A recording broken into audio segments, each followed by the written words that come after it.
My name is Seth Mandel. My wife and myself and my 4 children made Aliyah from Silver Spring in 1996. We moved first to Efrat and settled into Koa 8 years ago.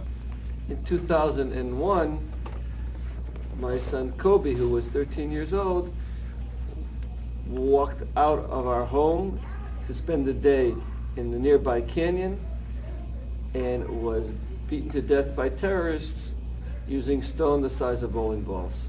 He was, with his friend Yosef Ishran, also a 13-year-old or 14-year-old 8th grader.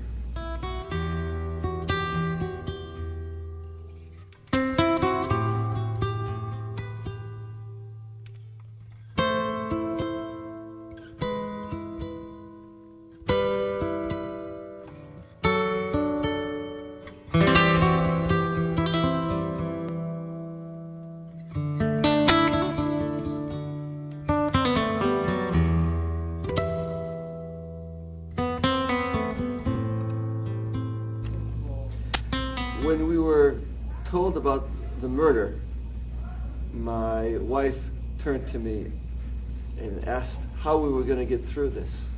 How are we going to continue on? And I told her that we were going to continue on because we had 3 other children.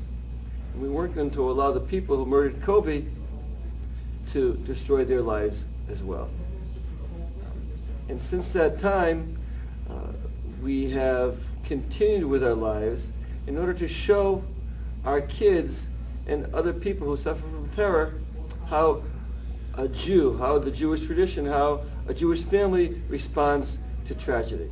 And we actually asked our children at a certain point, or told them that we perhaps should leave to go to a place that was safer, although it was in the middle of the Intifada and no place was safe. And they looked at us and said, we'll be happy to leave to Koa. The only thing is, you will have to tie us up, bring us to the car, and lock the doors because we don't want to leave here. We love Tekoa.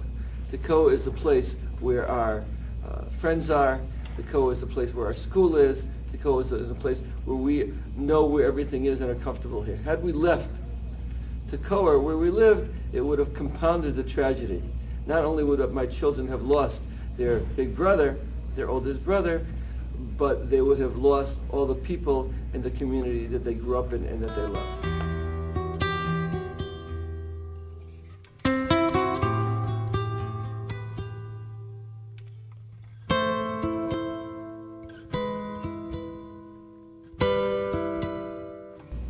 On the very last day of the Shiva, the biggest boy, as they were leaving the room, grabbed the littlest boy and took him by the arm and sat him down next to my wife and I.